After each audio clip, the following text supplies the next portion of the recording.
Hello guys, welcome back to my channel. मैं हूँ आपकी दोस्त एंड होस्ट पूनम।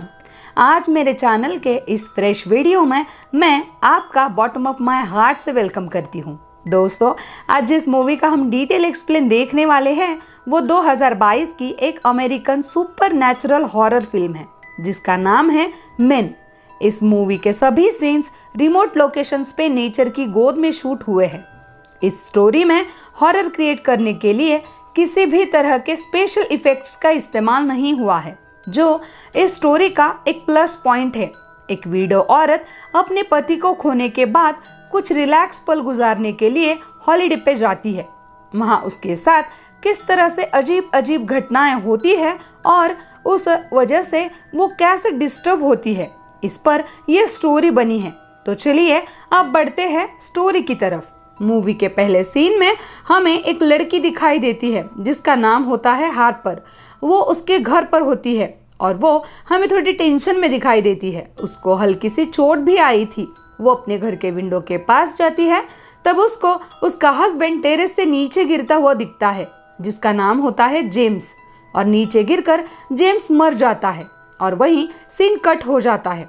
अगले सीन में हमें कुछ हफ्तों बाद का दिखाते हैं जिसमें हार्पर गाड़ी से कुछ दिन अकेले रहने के लिए शहर से दूर जाती है और वहां जाकर वो जेफरी नाम के घर के मालिक से मिलती है। जेफरी हार्पर को उसका पूरा घर दिखाता है और तभी हार्पर बाहर के पेड़ से एक एप्पल लेकर खाती है। तो जेफरी बोलता है कि इसे खाना सेफ नहीं है और फिर हंसता हुआ कहता है कि मैं मजाक कर रहा था। जेफरी बहुत अच्छा होता है। वो हार्पर को उसका पूरा घर दिखाता है और वहाँ के सब रूल्स समझाता है। जेफरी हार्पर को उसके हस्बैंड के बारे में पूछता है तो हार्पर उसे झूठ बोलती है कि उसका हस्बैंड उसके साथ उसका डाइवोर्स हुआ है, और हार्पर की ये बात जेफरी को अजीब लगती है और उसके बाद जेफरी वहाँ से चला जाता है। हार्पर को उसका घर बहुत पसंद आया था और ये बताने के लिए वो उसकी फ्रेंड राइली को कॉल करती है। वो राइली को बताती है कि ये घर और यहाँ का नेचर उसे बहुत पसंद आया है, और ये भी बताती है कि उसने ओनर से झूठ बोला है कि जेम्स के साथ उसका डाइवोर्स हुआ है। ये दोनों फ्रेंड थोड़ी देर बातें करते हैं और थोड़ी देर में हार्पर का फोन ब्लिंक करने लगता है और उसे फोन में एक अजीब सा फेस दिखता है, पर हार्पर उसे नेट का एरर समझकर इग्नोर कर देती है और अपने बैग से कपड़े निकालने लगती है। कपड़े निकालते वक्त हार्पर पुरानी बातों को सोचती है और अगला सीन फ्लैशबैक में जाता है जहां हमें जेम्स और हार्पर झगड़ा करते हुए दिखाई देते हैं। हार्पर बोलती है कि मैं बहुत परेशान हो गई हूँ इस रोज रोज के झगड़े से। अब मुझे ये बर्दाश्त नहीं होता है और मुझे डाइवोर्स लेना है। तब उसका हस्बैंड जेम्स डाइवोर्स देने के लिए मना कर देता है, उल्टा हार्पर को ही धमकी देता है कि मैं सुसाइड कर लूंगा। हार्पर उसे बोलती है कि तुम ऐसा कुछ नहीं करोगे, इसकी वजह से मेरे लाइफ में और प्रॉब्लम हो जाएगी और मैं इस दर्द को साथ लेकर नहीं जी सकती। पर जेम्स नहीं मानता है और हर बार झगड़ा होने पर जेम्स इसी सुसाइड के जिद पर अड़ा रहता था। और आगे सीन प्रेजेंट टाइम में शिफ्ट होता है जहां हम देखते हैं कि हार्पर ये सब याद करके बहुत परेशान और दुखी हुई है क्योंकि जेम्स मर गया था और एक बहुत बड़ा दर्द बनकर उसके साथ था। अब हार्पर अपना मूड ठीक करने के लिए वहाँ के नेचर में घूमने जाती है और वहाँ थोड़ा घूमने के बाद उसे बहुत फ्रेश फील होता है। वो घूमते घूमते एक टनल के पास जाती है। वहाँ उसको टनल के दूसरी तरफ एक आदमी खड़ा हुआ दिखाई देता है और वो आदमी हार्पर के पास आने लगता है। तभी हार्पर डर जाती है और वहाँ से भाग जाती है। भागते भागते वो फिर से एक टनल के पास ही आती है जो बिल्कुल पहले टनल के जैसा ही था, सिर्फ बंद था। तो हार्पर दूसरी जगह पर वहाँ से निकल जाती है और खुले मैदान में आती है जहाँ उसे बहुत अच्छा लगता है और वहाँ नेचर के कुछ फोटोज खींचती है जो फोटोज उसे राइली को दिखाने थे। तभी उसको एक नेकेड आदमी दिखाई देता है और हार्पर भागकर घर आ जाती है।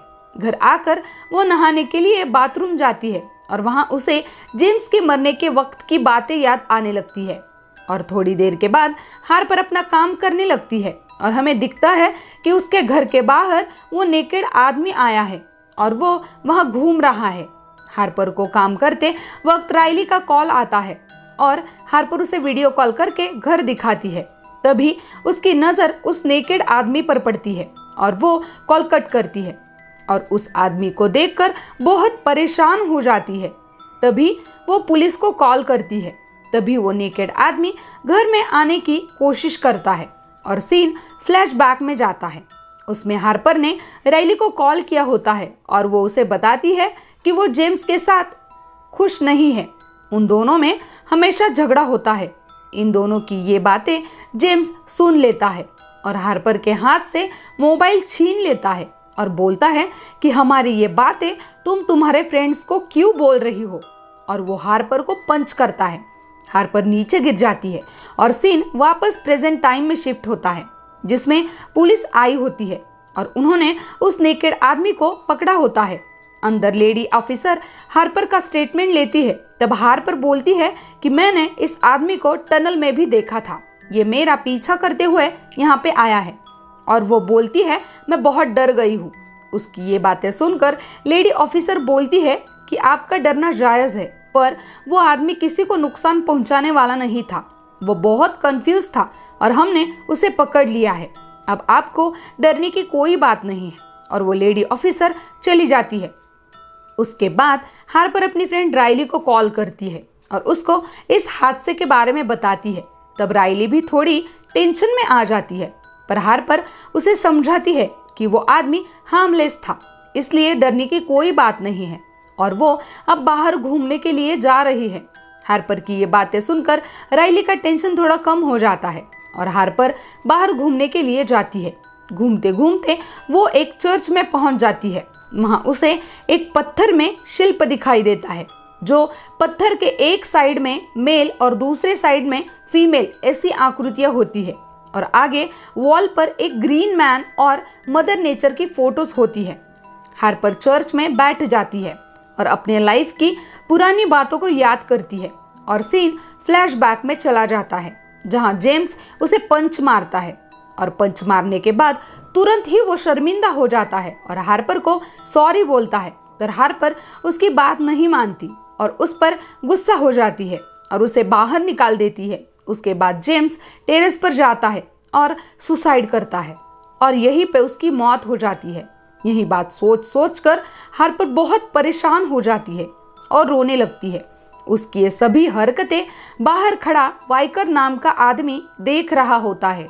हार्पर थोड़ी देर में चर्च के बाहर जाती है। तब वहां उसे एक छोटा बच्चा मिलता है। उसका नाम होता है हैसमी। वो हार्पर को लुका छुपी खेलने के लिए बोलता है, पर हार्पर उसे मना कर देती है। तब सैमी उसे गंदी गंदी बातें बोलने लगता है। तभी वहां वाइकर आकर और वो उस बच्चे को भगा देता है। तब हार्पर वाइकर से बात करती है और उसे अपने बारे में सब कुछ बताती है। वो बताती है कि मैंने जेम्स को घर से बाहर निकाल दिया था और उसके बाद वो टेरेस पर गया और मर गया।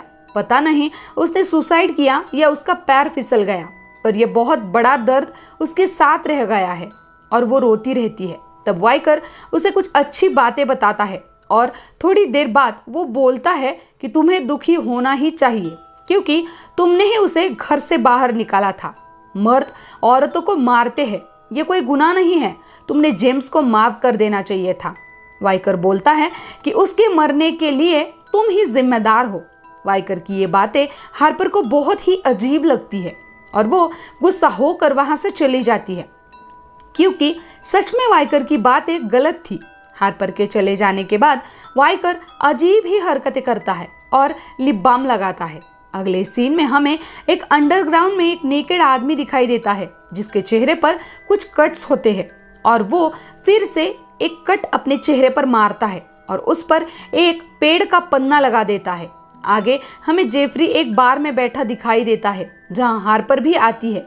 वो दोनों बातें करते हैं। तभी वहां पे पुलिस इंस्पेक्टर आता है जिसने उस नेकेड आदमी को पकड़ा था। वो बातों बातों में हार्पर को बता देता है कि उसने उस नेकेड आदमी को छोड़ दिया है। हार्पर ये सुन के शॉक हो जाती है और उसे बोलती है कि एक लेडीज के घर में एक नेकेड आदमी घुसना कोई नॉर्मल बात नहीं है, आपने उसे क्यों छोड़ा। तब पुलिस आदमी बोलता है कि उसने आपको कुछ किया तो नहीं, कुछ किया होता तो देख लेते। उसका ये स्टेटमेंट हार्पर को बहुत ही अजीब लगता है और वो वहाँ से टेंशन में घर आती है। घर आकर वो राइली को इस घटना के बारे में बताती है और बोलती है कि अब उसका मन यहाँ नहीं लग रहा है। तब राइली उसे बोलती है, तुम इन छोटी छोटी बातों को इग्नोर करो और एंजॉय करो। और राइली बोलती है कि मैं भी वहाँ आ जाती हूँ और हम दोनों मिलकर वहाँ रहेंगे। हार्पर अपना लोकेशन उसे बताने लगती है, पर अचानक उसका मोबाइल बंद होने लगता है। तब हार्पर उसे अपना लाइव लोकेशन सेंड कर देती है। तभी हार्पर देखती है कि उसके घर के बाहर की लाइट्स अपने आप चालू बंद हो रही है और वो देखती है तो उसे पुलिस वाला आदमी बाहर दिखाई देता है। वो उसे मिलने के लिए बाहर जाती है, पर वो आदमी गायब हो जाता है और एप्पल के ट्री से सब एप्पल्स नीचे गिरने लगते हैं। और तभी एक आदमी हार्पर की तरफ भागते हुए आता है। हार्पर डर जाती है और घर में चली जाती है। वो आदमी भी उसके पीछे जाने लगता है, पर हार्पर दरवाजा लॉक कर लेती है और हाथ में चाकू लेकर आती है। तभी आगे के मेन डोर से जेफरी वहां आ जाता है और हार्पर को कहता है क्या हुआ। तो वो हार्पर उस आदमी के बारे में जेफरी को बोलती है। जेफरी उस आदमी को घर में ढूंढता है और बाहर जाकर वो दोनों उस आदमी को ढूंढते हैं, पर उनको वहां कोई भी नहीं मिलता और अगले पल में ही जेफरी भी गायब हो जाता है। तभी हार्पर को वो नेकेड आदमी वहां खड़ा हुआ दिखाई देता है। वो हार्पर पर कुछ स्प्रिंकल कर देता है और वो हिप्नोटाइज होने लगती है, पर फिर भी वो खुद को संभालते हुए घर में आती है। वो नेकेड आदमी उसको पकड़ने की कोशिश करता है। तब हार्पर उसके हाथ पर मारती है और उसका हाथ 2 टुकड़ों में कट जाता है और हार्पर घर के अंदर चली जाती है। अंदर जाकर उसे सैमी दिखाई देता है। ये वही बच्चा होता है जो चर्च के बाहर हार्पर को मिला था। वो उसे लुका छुपी खेलने के लिए बोलता है और हार्पर उसकी बात मान लेती है, पर तभी बाहर से एक आदमी हार्पर की तरफ आ जाता है और हार्पर खुद को बचाकर एक रूम में जाती है और खुद को बंद कर लेती है। तभी वहां वाइकर आ जाता है और हार्पर को बहुत गंदी गंदी बातें बोलने लगता है और उसे बोलता है कि उसने हार्पर को हर एक सेक्सुअल पोजीशन में देखा है और वो उस पर जबरदस्ती करने लगता है। यहाँ दोस्तों, मैं आपको एक बात बताना चाहती हूँ कि ये जो सब आदमी हार्पर पर अटैक कर रहे थे, उनके हाथ पर एक जैसा ही कट का निशान था, जो निशान नेकेड आदमी के हाथ पर था, जिसकी वजह से उसका हाथ 2 टुकड़ों में कट गया था। हार्पर वाइकर को मारती है और वहां से गाड़ी लेकर भाग जाती है। रास्ते में उसे जेफरी मिलता है और वो जेफरी को भी उड़ा देती है, पर जेफरी मरता नहीं है। उल्टा जेफरी उसे ही गाड़ी से बाहर निकालता है और हार्पर पर ही गाड़ी चलाने लगता है, पर हार्पर खुद को बचाती है और उसकी कार के आगे जाकर क्रैश हो जाती है। तभी वहां नेकेड आदमी आ जाता है जिसका फेस नेचर की तरह ग्रीन होता है, बिल्कुल वैसे ही जैसे हमने चर्च में वो स्टैचू देखा था। वो आदमी हार्पर की तरफ बढ़ता है और प्रेग्नेंट होने लगता है और एक न्यू मैन को वो जन्म देता है और वो न्यू मैन और एक आदमी को जन्म देता है। ये चेन होती है और ये कम से कम 6 आदमियों को जन्म देता है और पहला जन्म देने वाला होता है वो मर जाता है, जैसे कि सैमी, वाइकर, जेफरी, पुलिस वाला इत्यादि। ये सब देखकर हार्पर डिस्टर्ब हो जाती है और घर के अंदर चली जाती है। उसके पीछे घर में एक आदमी आता है और वो एक और आदमी को जन्म देता है और वो पहले वाला आदमी मर जाता है और उसने जिस आदमी को जन्म दिया था वो जेम्स होता है। जेम्स हार्पर के पास आता है और बोलता है कि सब कुछ ठीक था, पर अब सब बदल गया है। अब उसकी हड्डियां टूट गई है और वो अब मर गया है और ये सब हार्पर ने ही उसके साथ किया है। ये सुनकर हार्पर जेम्स से पूछती है कि तुम्हें क्या चाहिए। तब जेम्स बोलता है तुम्हारा प्यार, और हार्पर उसकी बात मान जाती है। अगले सीन में हमें हार्पर बाहर गार्डन में हाथ में लिप लेकर बैठी हुई नजर आती है और वहां राइली की गाड़ी भी पहुंच जाती है। हार्पर राइली को देखकर मुस्कुराती है और इसी सीन पर मूवी बंद हो जाती है। तो दोस्तों, इस मूवी में हमें ये समझ में आता है कि ये सब हार्पर की इमेजिनेशन होती है, क्योंकि जेम्स के मरने से उसके मन में एक गिल्ट था और उसे उस हाउस में जो भी आदमी दिख रहे थे वो सब उसका इमेजिनेशन होता है, क्योंकि वो सब आदमियों की जेम्स के मरने के बाद एक जैसा समझने लगी थी।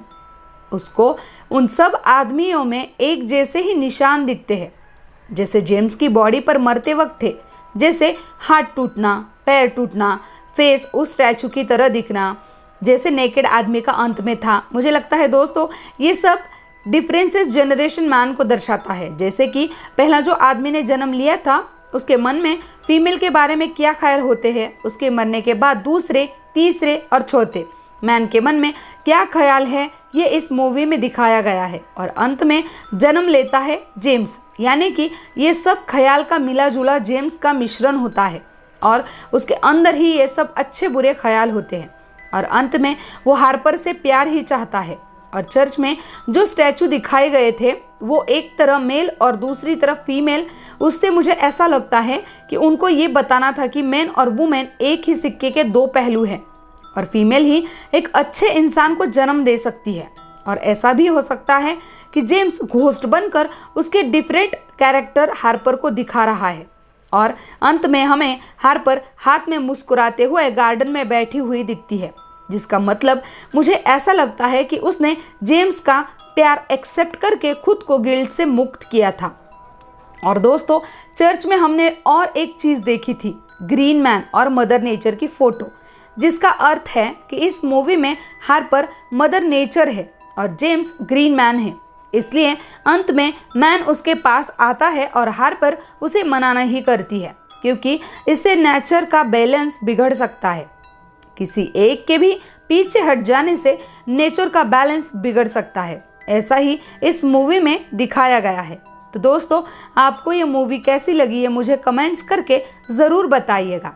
इसी बात पर मैं आपसे विदा लेती हूँ। जल्द ही आऊँगी एक ऐसी ही कहानी लेकर। Good bye.